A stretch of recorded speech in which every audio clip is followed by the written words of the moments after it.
Welcome back to Undefining, the podcast where we break free from labels and redefine what's possible. I'm your host, Gil Butler, and today we're diving into the intersection of poetry, education, and life beyond the page. What happens when the stories we tell become the support systems we never had? How does language help us reclaim our power? And why is poetry the best therapist we can't afford? We're about to find out. All right, so our guest today is someone who truly understands the power of words. Born and raised in New York, Allie is a poet, songwriter, and social worker who provides social and emotional support to unprivileged students and their friends across the 5 boroughs. As a proud Aquarian, all right, and a member of the LGBTQ plus community, Allie channeled her own search for belonging into a lifelong mission, advocating for and supporting those who struggle to find the resources they need. She's using poetry not just as an art form, but as a lifeline. Please welcome Allie to the show. Hi. Hey, What's going on? not much. Not What's much. up? I'm so excited to be here with you today. It's Of always a course. time with you, and your Yeah. energy is Yeah, always light and warm. the last time we were together, we were screaming, we were yelling, or like we're not singing our I don't know what phrase I'm trying to use, but basically we were losing our voices by doing As some Dennis Winter. random ass. I didn't splinter some random ass karaoke. Right. Insane. It's always a good time. Always. But yeah, how's your year been going so far? Like, how's everything? It's February, so it's going. Yeah, that's a good way It's to put it. going. Yeah. It's going. I'm probably gonna have a new year come March 1st, but it's okay. Okay, so We're allowed those. that's when you're starting your new year. Yeah, Okay. over.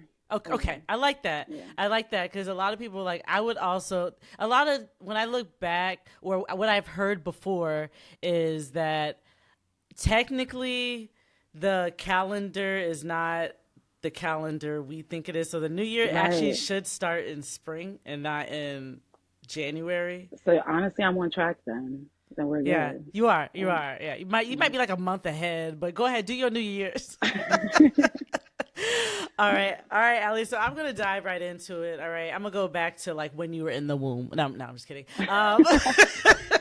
That's my favorite line. You guys know that.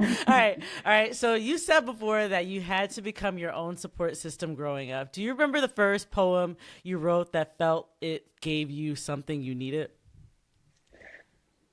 The first poem that, well, when my poems first started as Yeah. letters, actually. Oh. Yeah, they weren't poems. They were like love letters, hate letters, can't stand my parents' letters, Ooh. just just letters, and they became poems because my sister actually wrote poetry, and I wanted to be like her. She's a year older than Mm-hmm. me, and she was writing poetry, so I was listening to some of her things. Okay, I was going through some of her things, and I Mm-hmm. read some of her poems. I'm like, okay, I could do that. Mm-hmm. And I started to transform my letters into poems. So I Okay. can't remember the first letter that really did something to me, but I remember the moment. Um, I was I grew up in church, right? First of all, I Mm-hmm. grew up in the 90s. Yes. I Best grew time. up Best time to be alive. right. Those are the freaky years. You know, when all the songs Those came out, is like just stuff we didn't shouldn't know have been what listening. you were saying, right? Yeah, I was singing Yeah. my heart out. I meant every word. But yeah, I grew up in the 90s, and I also grew up um, in a Nigerian household. Mm. I also grew up in church, and I'm talking about Bible school Sunday morning, Sunday afternoon service, evening service, Tuesday prayer, Friday young people's night, Saturday choir rehearsal. Like I was in Jeez. church. Yeah. Right. And, I also grew up knowing who I was. I knew I had a crush on Claire Huxtable. I Dated. knew that I had a crush on Rebecca from Full House and Topanga from Boy Meets World. Okay. And You right, ha- so like, you like a tip. You like a particular type of personality. I'm put. right, Sorry. Go ahead. one could say. Right. So like I knew all of these things. And growing up in the 90s, being gay wasn't a thing. Mm-hmm. It wasn't accepted the way that it is now. Yeah. Socially, being gay in a Nigerian household, especially back then, it Mm-hmm. wasn't tolerated, especially because of the way society looked at it. And we all know you can't be gay in church. So it's like Right. at a young age, you can't go to your friends because of society's views on it. You can't go to your family because of their views on it. And you can't go to God because that's an abomination. So it's like, Mm-hmm. where do you go? Mm-hmm. Mm-hmm. Where do you go at such a young age? So that's when I really started writing and Okay. expressing myself because that played a big part on my self-worth. Yeah. At that point, it's hard to like yourself when there's that thing about you that Yeah. you hate. Yeah. So yeah, I turned to writing, and then that's when I started to write the most, I would say now, the most beautiful pieces, because it Mm. was it was just so raw, so innocent, Yeah. so pure. Yeah. So yeah. Yeah. So letters. So you were writing letters. So were they like kind of letters to yourself, or like, or were they just kind of, you just speak like, it's like people journaling in a way, and you just writing down with how your feelings and connecting there with that pen and piece of paper. Absolutely, like you said, I'm journaling. Dear diary letters, so letters to Mm-hmm. myself, Mm-hmm. for sure. But yeah, yeah, letters to myself. Sometimes letters to other people, Mm-hmm. because it's hard to express yourself. Like letters to my parents, Mm-hmm. um, that I would never give them, or never really speak about. Mm-hmm. But That is yeah, powerful. That is powerful, because these are things that those are things that I see a lot of, especially Black queer folks with stuff like that. Like, I feel like we struggle with the most is just getting the words out, because honestly, a lot of us weren't raised to show emotion, and it's not. exactly. I mean, it's not our parents' fault, because it's what they learned and they were taught. And I can only imagine being in, I know though, like, it's one thing to be in a strict Christian or religious household, but those like Nigerians, and like some, you're like having immigrant parents or whatnot, or even having that kind of background, where your parents, it's like society in America is already twisted, and then Mm, outside of that, I feel like there are a lot of people that are just like, we only live our life this way, and you're gonna live, breathe, eat. You're not gonna have a chance to miss Jesus, right, So then right, then you start to hate like the spirituality part, like, exactly. how was that process like for you, and have you found a middle ground in that way? Like, have you kind of seeked your own version of spirituality? What's that look like for you? Right. So I always say that, well, I was raised Christian. Okay. Um, and I do believe in God. I do believe in Jesus and everything like Mm-hmm. that. But I have learned to not believe all of the Bible. That's Yes. something that I had to learn for myself in order to accept myself, because like, Mm-hmm. you really can't do both. But it took a journey, a really long time, Yeah. to unlearn certain things, because the people that told you this are people that you are supposed to listen to. Your parents are And telling you this, trust. right? Mm-hmm. And trust. They're supposed to be right. They were right for so much of your life that you kind of just, it's hard, and to Mm-hmm. not have someone there saying, um it's okay, or this is okay. It made the journey longer, but through the experiences and the Mm-hmm. people that I've met along the way, Mm-hmm. um, I was able to learn that for myself, Mm-hmm. thankfully. Yeah. And I feel like that's what really makes me appreciate my job now. Yeah, yeah, that's what. Okay. So, me thinking like 5 million questions at the same time always sounds like that. So, it's a bit. Yeah. I don't know if y'all suffer from I get ADHD that. out there, but Mhm. God. Totally so, get that. so I guess my next question would be like, when working with students and families, do you find that storytelling, with whether poetry, music, or even just conversation, is a big part of healing? Absolutely. Storytelling is like so important when it comes to emotional support, Yeah. and healing, because when you're able to, it allows people to relate to each other. Mm-hmm. You're able to empathize.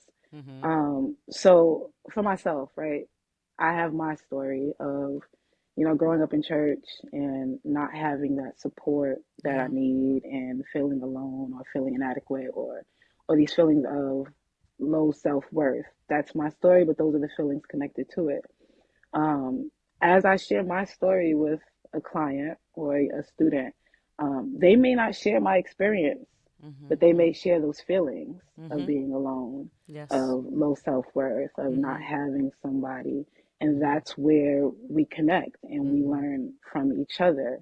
Mm-hmm. So, storytelling allows you to really empathize and understand and trust. Yeah. You know, for myself, not everyone in my field looks like me. Right. I'm considered to look young, Mm-hmm. um, and so the way in which I work and I in practice, storytelling is huge, and the kids, my Mm-hmm. students, they'll tell you they'll come to me before they'll go to, let's just say, Miss James, Mm-hmm. because Miss James is by the book and what's Yeah. wrong, this, that, and the third, but they're No. able to connect with me, and that's what storytelling does, allows you to connect with other people. Mm-hmm. Yeah, because I think that at some point, like, and we know that as like artists, that we resonate with each other. We don't have to be a part of the same genre or even be the same type of artist. Whether it's like poetry, comedic, whatever like that. In some way, we're gonna resonate with each other because Right. in some way that whatever we're doing right there, those words, like something found us and brought us to this point where we Mhm. can share this moment, and just feel like that. Because I feel like one thing as an artist that I feel like for kids in general, that's why it's good to embrace like your art, like any type of piece of art that you can even attach to. Because if it's just Absolutely. you writing on a piece of paper for days, like think about how much that can prevent somebody from, like taking their life or something. You know what I mean? Like there's so many, and you play a major part because you are that person that's like, okay, I know I feel I have an open, safe space here. Like regardless of if you have a story that's relatable or you have a memory that's relatable, you can Hmm. find a middle ground and see why we have things in common. You know what I mean? Right. So, because at some point we do. I don't care who you Right. are. There's Right. a lot of times the best we bond the most with each other, and especially in this current state over trauma bonding. It's Right. like the number one piece of bonding in this country or in general in life. Hmm. So who were like a few of your early influences on like poetry, music, or storytelling, and who's inspired you to be like the storyteller that you are today? A major influence for me, growing up in storytelling, would be India Ari. Mm. That was my idol. Like, Mm-hmm. she was, She and no one preached really about it. got. She preached. Her art, her music, everything. Her choice of instruments, like everything was so poetic Yeah. that even in her music there was poetry and there was Mm-hmm. meaning and messages, and I wanted to be and give like that. Lauren Hill as well. Mm-hmm. Um, so I feel like those two, as far as music wise, Mm-hmm. definitely inspired me Yeah. a lot. Those are number one. I mean, I feel like that was on everybody's top of the list as far as like not. I can only imagine a future poet storyteller how you would feel. Be like, oh my gosh, finally, like somebody who looks like me and can speak Hmm. like me, and Hmm. we get here because Lauren Hill. What is that? That one album she came out with. I think. Yeah, I think That that's the one only. album, Miseducation, the only one, and it's like it was so good. Yeah. You Y- don't get that many bodies of work like that. Yeah. It was great. Yeah, she's been NDRE. Jill Scott got a little piece of that. Hers is more like, more on the singing, but she got it's Oh in yeah, there, yeah. No, I love Jill Scott for Yeah, sure, for yeah. sure. Yeah, there's a lot of most deaf comment. Well, common, has certain things but I get it. You know what I mean? I'm Hmm. really into that soft jazz hip hop, if you know what I mean. Like from back in the Hmm. day where like they spoke the truth, that conscious music. That's my Conscious, music. yes, Yeah. yes, like yes. let's talk about the stuff you Let's don't really want to listen to, music with intent. Like, Yes. what are we talking about here? But yeah, Yes. it was good. Yeah, I love Yes. that. I learned got taught a lot about my Black history through the music, and just in Hmm. general, like the fact that we could have relationship issues. We can.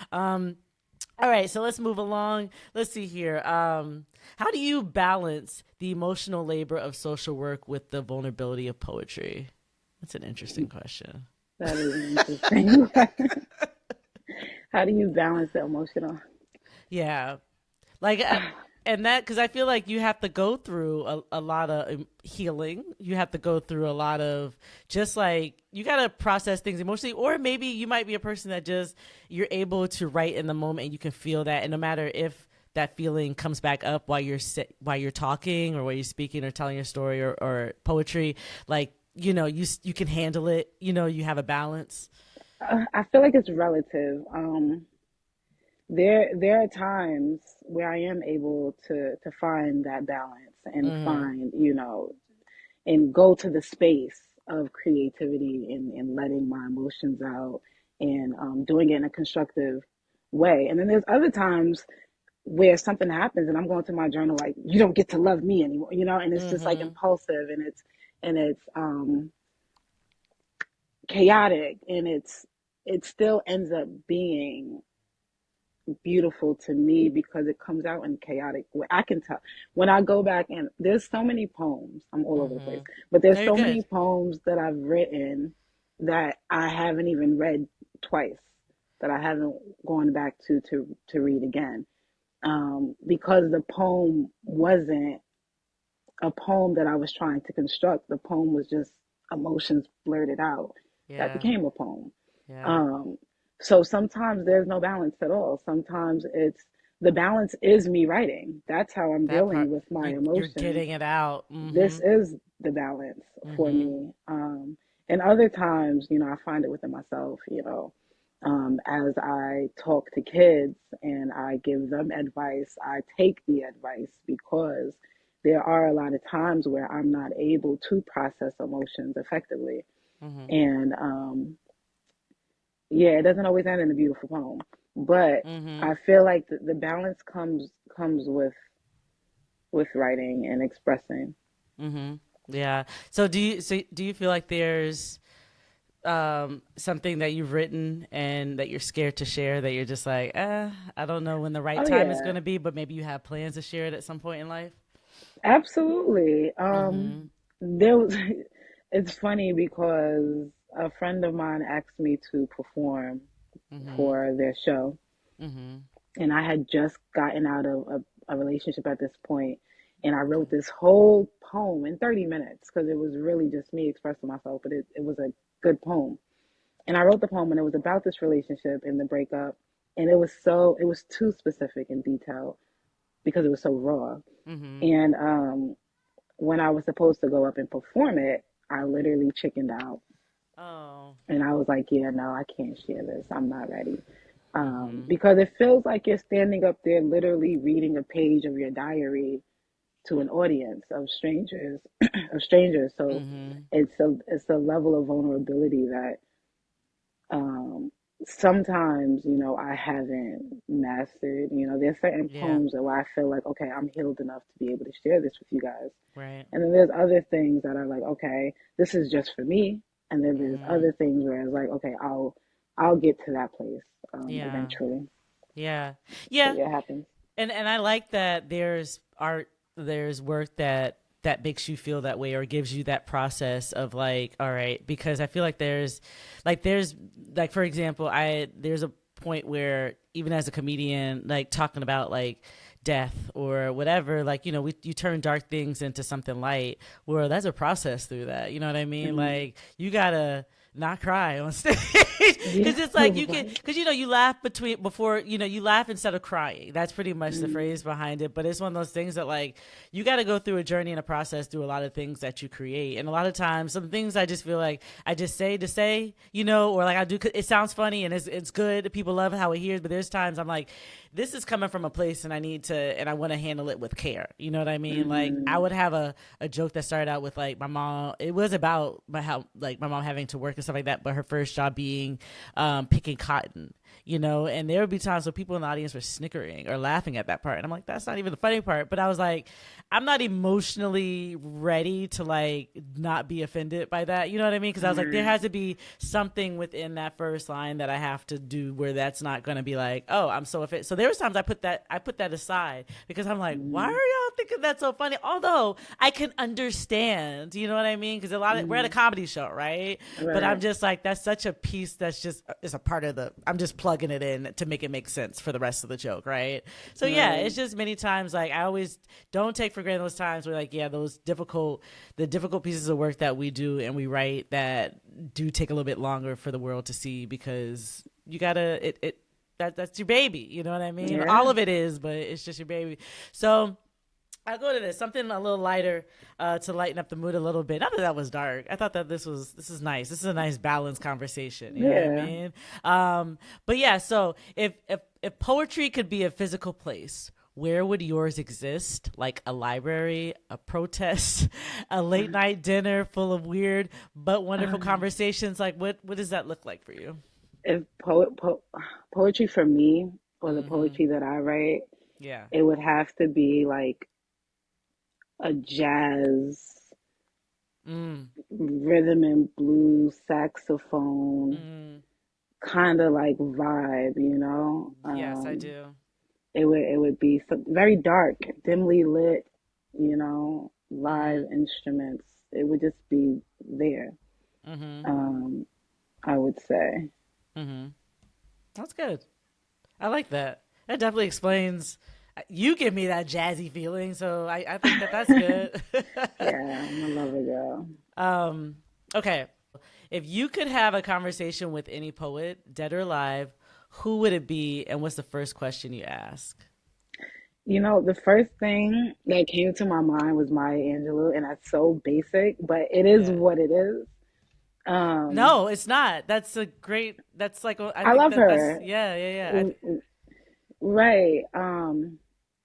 And if I could ask Maya Angelou any question, No, let's we can hold on. We can practice. Let me do the Maya Angelou voice. Okay. All right. Hey, child. I know it's a terrible impression, but I'm gonna try my best. Hey, child. Go ahead, baby. What you got to say to me? I'm all ears. I came up from the dead to hear what you got to This is say. not helping because now I cannot think I'm of sorry. a all question. right. All right. Well, pretend that never happened, and you just tell me what you That was want to good say. though. Thank you. I just want to make it more real for you. You know. It was good. It was good. Oh man, there's so many questions for a poet. I guess I would have to ask her like, when did she know that she was a poet? Mm, When did she know that she had something great to offer the world? Because I didn't always know. I just thought, okay, this is something that I could do, but I thought yeah. everyone could do it, you know? Right. But how did you know it was a gift? Mm-hmm. I guess. Because there comes a period in your life where, like, especially the things that as far as like fulfill our identity, I would say, or like describes who we are, like being queer or being or an artist, a poet, or calling ourselves who we naturally are, like finally accepting the fact and just saying that to the world, like I would always Hmm. call it a hobby, I was like, no, this Right. is who I am, this is how I see myself and stuff like that. So what age do you feel like is when you started to see yourself blossom more, and did you feel like poetry and storytelling really kind of guided you through that stage? Yeah. I think 12. Mm, I think 12 years old is when I really started to question things and mm-hmm, myself. mm-hmm. And I think by the time I turned 15, 16, I was already becoming who I was. If that makes Mm-hmm. any sense. It Like does. Mm-hmm. you know, but by 12, I definitely started to question things, and poetry definitely helped because I only questioned it in writing. Like I never Mm-hmm. spoke about these things. I never Mm-hmm. asked my parents anything. I never challenged anybody in church or Yeah. brung it to the world. I started to write about it, and when I wrote about it, it became real. These are things that I Mm-hmm. really feel. These are Yeah. real questions. Like these are real problems. Um, so that's when that journey began Mm-hmm. for me. Yeah. Okay, that's good. I think that at 12 years old, that preteen teen where we're already awkwardly feeling how we feel, like it's just Hmm. everything doesn't make sense. Expect with everything. So I just feel like that's a good age where you're just like, okay, I'm starting to get to Hmm. know me without hearing my parents tell or my family tell me who I am. You know, because Exactly. there's it.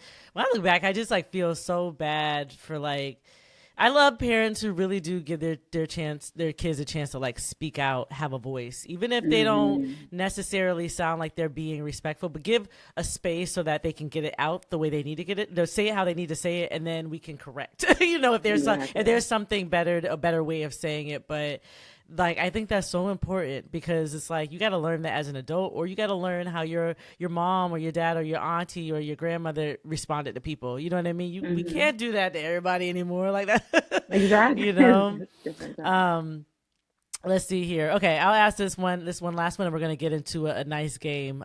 So what's the weirdest piece of inspiration you've ever gotten for a poem? Like something random that just sparked a thought. Hmm. The weirdest piece of inspiration. It could be like, oh, you looked at like a trash can on the subway, and you were just like, oh, that's my best piece yet. Oh man.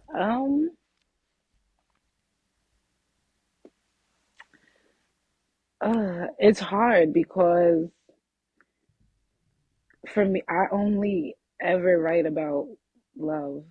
I I don't like. think I have one Mm, one piece of work that's not about love or a relationship or something like that. yeah. And in different forms, love of family, friends, it's all love. Mm-hmm. Um, so I don't think there's anything. I've never like just written about something. Mm-hmm. Wow, and I probably should, branch out or something. But I I mean, don't know if I can answer that. yeah, and that's okay. And that's okay because I think that a lot of I can't really say that there's something that I really necessarily sparks or like a good idea. There it's always random. I'm gonna put it that way. I could be in the shower and I'm just like, oh, and a feeling will come along and then I'll attach that Mm, feeling to something else, you know? So these are things that like you can't really describe it as like an object or a thing I just saw and I'm like, oh yeah, because it's not. I feel like that's something they put in the movies. You know what I mean? Like they're yeah. just like a person all of a sudden like looks away, like Pursuit of Happiness or something. You know what I mean? Like there's Hmm. one thing where like a light bulb goes off and you're like, you just start writing. That's not everybody's process is like Right, but you know that. what? You know what though? I guess something weird that inspired would be someone else's situation.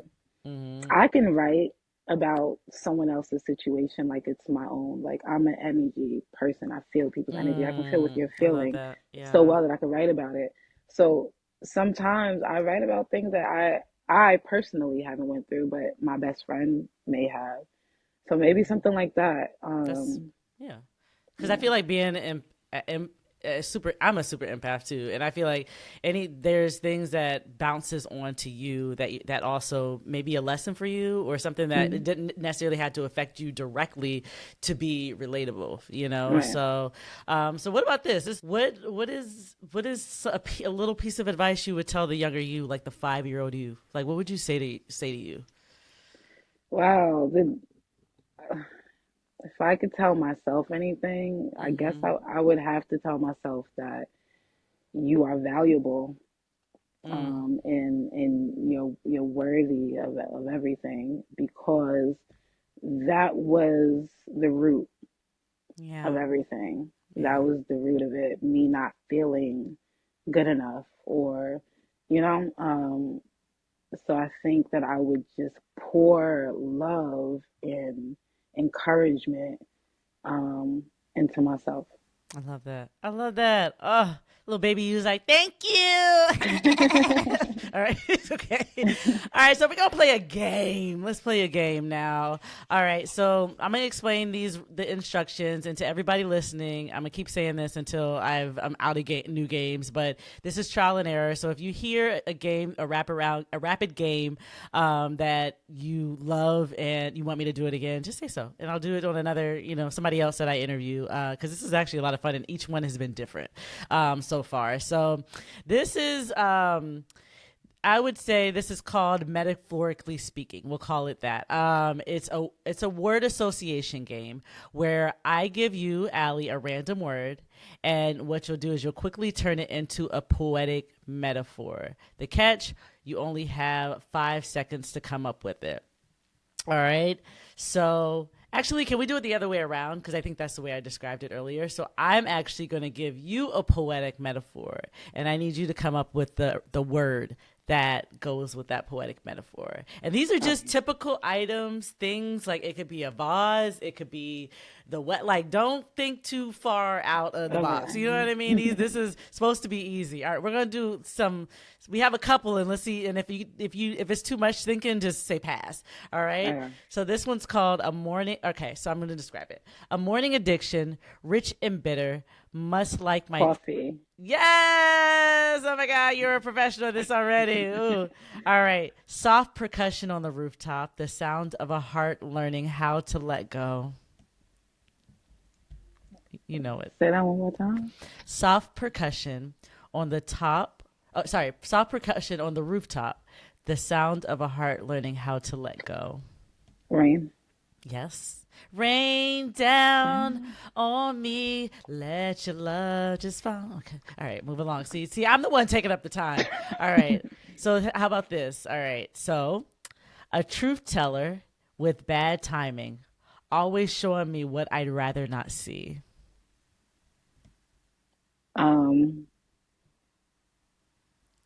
Intuition.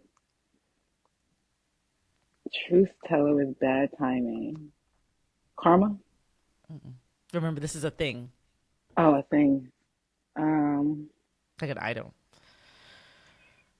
a clock. No. You want me to tell you? Yeah.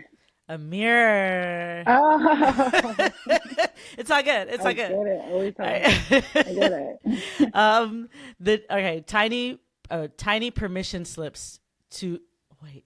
Tiny permission slips to places I may not belong. Boarding ticket. But I can see why, because that's the first thought that would come to mind. Tiny permission slips to places I may not belong. And this is like a weird phrase, I think, that goes with this. I think it's the I may not belong part that is a little bit creepy. I can tell you if you want. Yeah, what is it? It's keys. Because I was like, Oh, yeah. I get that. Yeah. I get that. Uh, Okay. all right. How about this? We only have a few more left. All right. So a magician with sticky fingers, always stealing what I swore I'd hold on to. A magician with sticky fingers, always stealing what I swore I'd hold on to. A magician with sticky fingers, always stealing. A magician with sticky fingers. Um, a girlfriend? No, no. It's actually time. Time. Mm-hmm. That makes a Mm-hmm. lot of sense. I don't know why I didn't Yeah. think time. Yeah. Okay. How about this? You might this is like worn out passports carrying the stories of everywhere I've been. Worn out passports carrying the stories of every a scrapbook. Mm-mm. Uh, You can walk a mile in mine. shoes. Mm-hmm.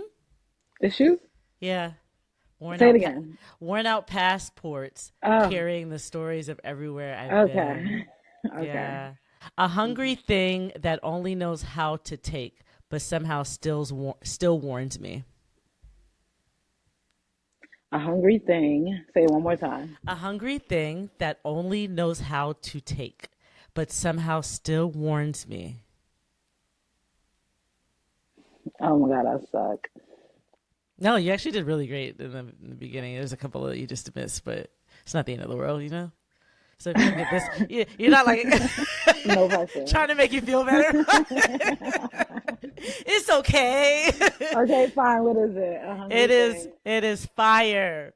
All right. Oh, And, it becomes so obvious after. It's like, no, it's all good. These are things. That's what I'm saying. It's like it's stuff that like you shouldn't. I like don't think that far. It's right things that are. yeah, no, I'm going deep, like intuition. Like, Yeah. But you were close. You were good and close at a lot of these. So you did better than expected. All right. So I hope you okay, give yourself a round of okay. applause, a pat on the back for that. All right. So I thank you so much, Allie, for being Thank you, and joining me today on this wonderful Saturday and having this wonderful conversation with me today. So for anybody who just wants to follow you to see where you're going to be at, look at some of your vacation videos because you're always on vacation and stuff. Like, where can we find you? What are your socials? What can you share? Is there anything coming up for you? Yeah, nothing's coming up so far. Okay. But you can find information on my Instagram, ALE_AYE_AL.LEE.